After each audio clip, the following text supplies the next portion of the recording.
think one of the hardest parts for me was actually when Yahoo offered to buy the company for a lot of money. Because up until that point, that was this turning point in the company, where before that every day we'd just come in and kind of do what we thought was the right next thing to do, right? We'd open to more schools, we opened to high school and opened beyond schools, and launched more photos, because that's what it seemed like the next thing that we needed to do to help people express themselves and understand more what was going on around them.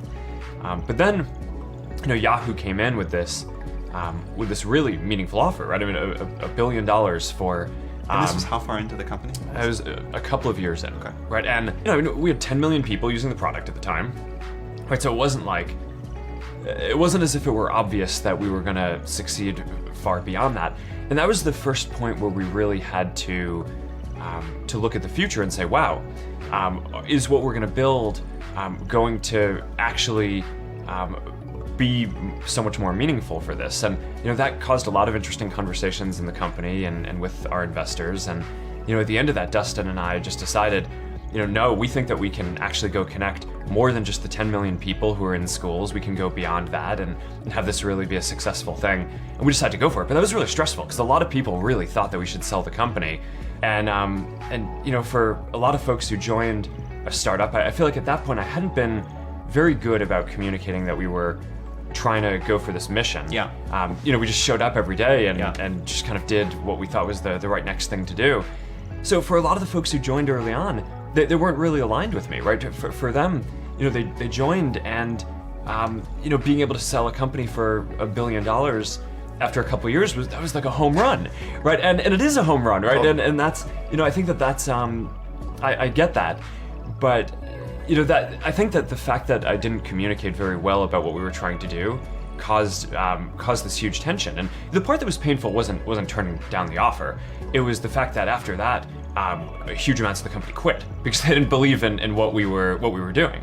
Right? I mean, if you look at the management team that we had, did that whole management team leave? The whole management team was gone within about a year after that. Did you ever regret that decision in that period? Like, were there times where you were like, well, we should have sold? I got really lucky because, not only did what I believed in end up working out, but it ended up working out pretty quickly, right? So it literally, I think this was in the summer of 2006, and by, I think the next month after that, we launched Newsfeed, right? Which now 10 years later, looking back at it, is, one of the most used products in the world. And then we launched the ability for anyone to sign up, which immediately started growing the community. So within a few months after turning down the offer, I think it was actually pretty clear that it was the right decision.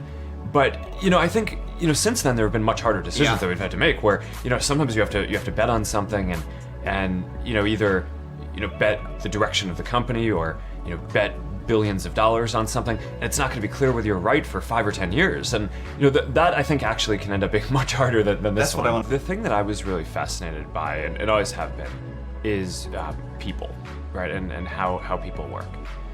When I was in college, I studied psychology and computer science.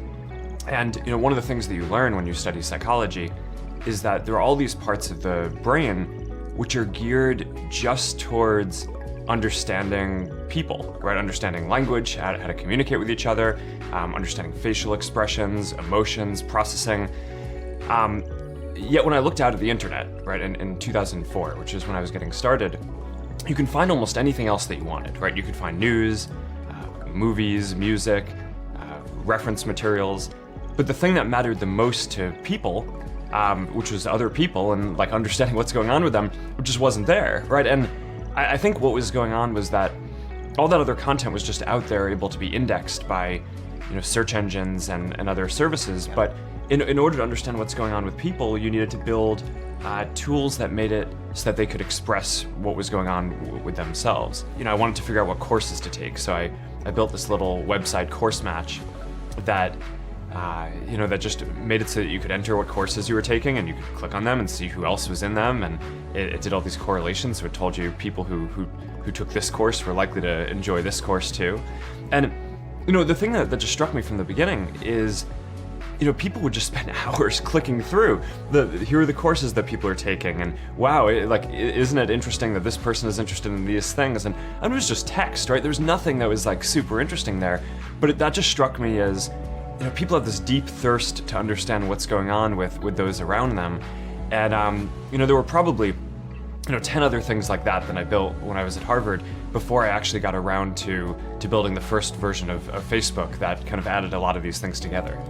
Did you think Facebook was going to be a company when you started?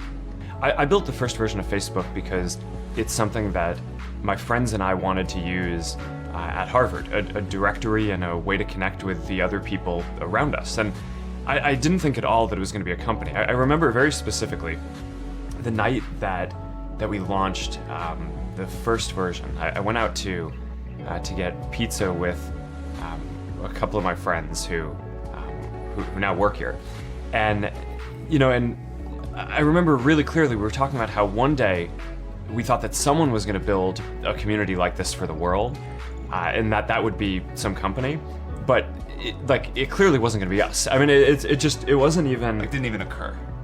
Yeah, no, I mean, it wasn't even an option that we considered that it might be us. I mean, we just weren't focused on building a company back then. We were just building something that we thought would be useful at our school. So as you look back, is there something that made Facebook different from the other projects that you've built that allowed it to turn into the company it is today?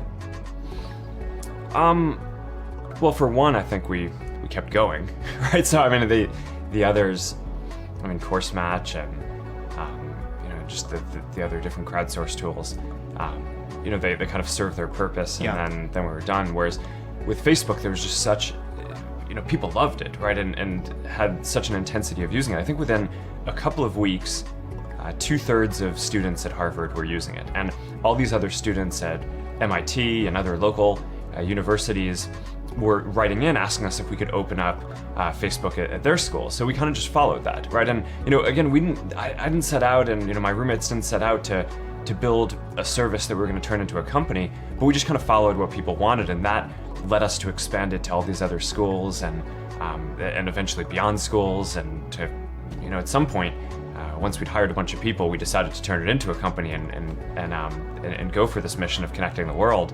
But that's not where we started. As you think about where you did start, is there other advice that comes to mind that you give to other people that want to build products that you can take away from the early days of Facebook?